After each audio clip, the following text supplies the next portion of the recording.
So if you're going to test directed energy, you would have had to test it 10, 20 times on smaller buildings to make sure you're ready, that you do it on the national scale with all the CBS, ABCs, NBC. Everybody's watching it. You don't look like a clown. So to me, in order to test it at that level, don't you have to have tested it before in smaller buildings? And there are very suspicious things that have happened in time before that. But the important thing, again, to remember is the average person doesn't know what they're looking at. And that's the impressive thing about this trick, was that the entire planet watched this happen, but they don't know what they're looking at. So they can be told something else, and they'll just buy it. They don't understand what this is. No, I know that. But what I'm saying is, if I'm researching this, like, here's what I did. I went online and I said, okay, have we had any, and by the way, there's a follow-up question to this. I went online and said, have we had any directed energy weapons being used in the history of mankind? Rob, if you want to ask this question on ChatGPT, see what comes up. There was even one as recent as Israel that did it this year in 2025 with a drone.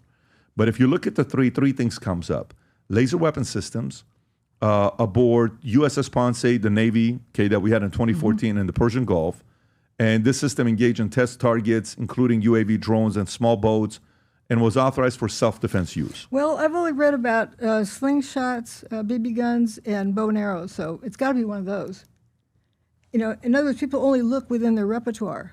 They don't observe, and if they're told that it hasn't been used before, then okay, it hasn't been used. Yeah, but that's not what I'm saying. What I'm saying is I went and looked to see what's being used. So that's one of them. The other one was the Turkey's Alka system in Libya in 2019, which is 6 years ago. Let me disclose to you that I contacted the Directed Energy Directorate with Turkey?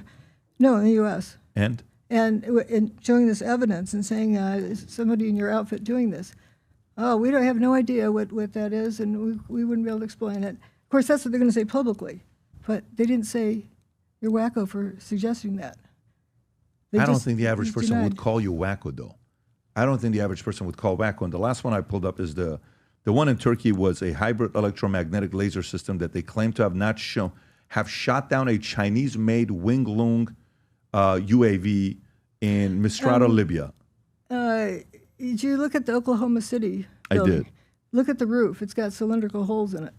How did that happen with a spherical bomb? So how do you think it happened?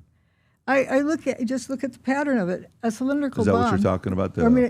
If you look at the image from the roof of Can you do roof image, Rob? Oklahoma bombing, and just go roof image. It's got like scalloped cylindrical holes in it. Actually, when I first saw Building 6 at the World Trade Center, I thought that was the Oklahoma City building, and I got the two confused because they look very similar. There's just one story difference in height. Otherwise, they look very similar. FP Mora. So if you go what? Is that a good view for you right there? It's not as good as some of the ones I had on my website. Okay, is it still on your website? Hidden. I wouldn't be able to find it because it's years ago it was stashed in there. But you look at it, and it's scallop-shaped cutouts in the roof. So what are you claiming when you see that? Well, what do you speculate?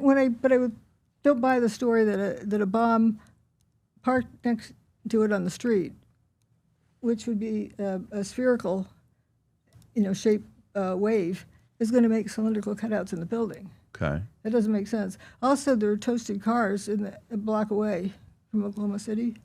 Cars just appear to go into spontaneous combustion. That's after it's been smoothed out.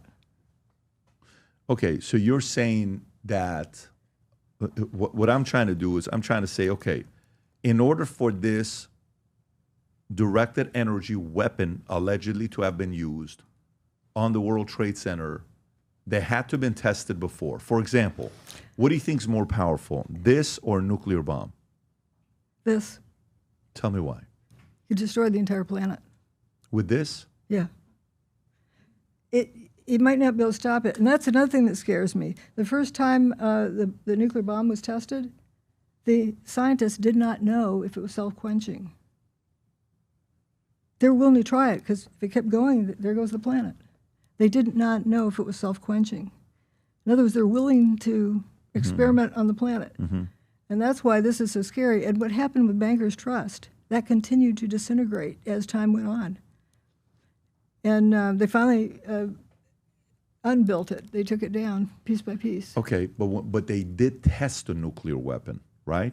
There was an original test that took place that the world knew about, that people in the military knew about, right?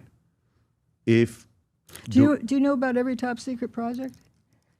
I don't know every top secret project, but I do know if the government at the highest level was trying to use directed energy weapon to bring down the World Trade Center, they would have had to test it somewhere before to not look like idiots in the global, marketplace to see. So if that's the case, let's put it and say it happened. Great.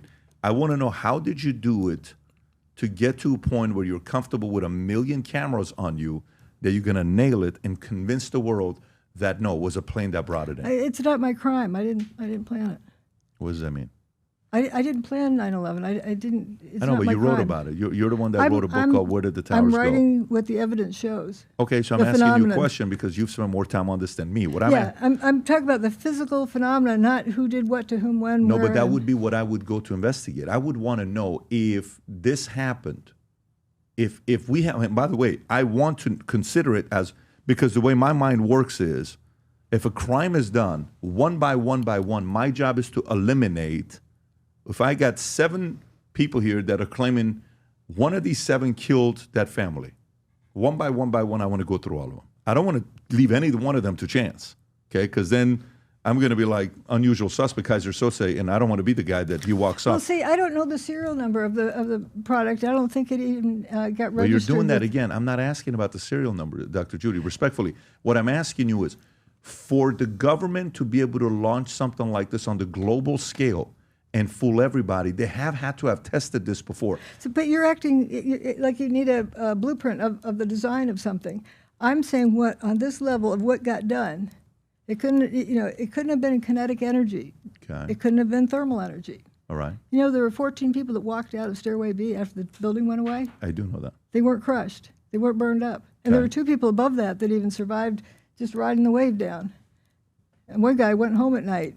His wife was shocked. Well, so what do you think? Why do you think that is? Her husband died there. That there was something that did not crush people. Okay. It didn't cook them to death. So that eliminates about every weapon that's known. Isn't there a possibility that some areas of it, like, when I was in Iran and we would have things that would happen, or the bombing, they would say, go hide under the stairs. It's the safest place you could be, right?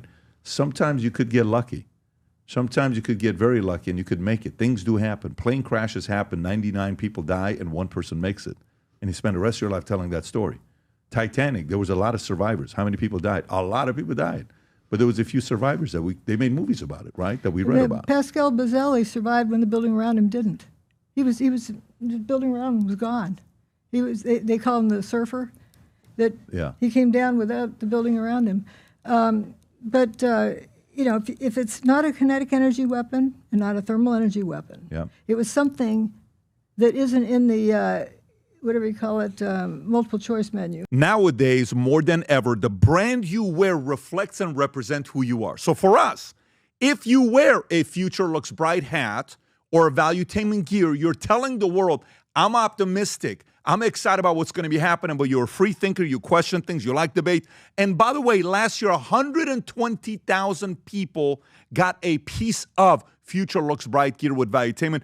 We have so many new things. The cufflinks are here. New Future Looks Bright. This is my favorite, the green one. Just yesterday, somebody placed an order for 100 of these. If you watch the PBD podcast, you got a bunch to choose from. White ones, black ones.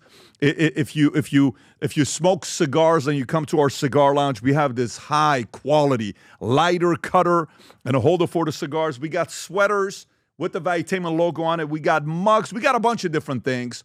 But if you believe the future looks bright, if you follow our content and what we represent with Valuetainment, with PBD Podcast, go to vtmerch.com. And by the way, if you order right now, there's going to be a special VT gift inside just for you. So again, go to vtmerch.com, place your order, tell the world that you believe the future looks bright. If you enjoyed this video, you want to watch more videos like this, click here. And if you want to watch the entire podcast, click here.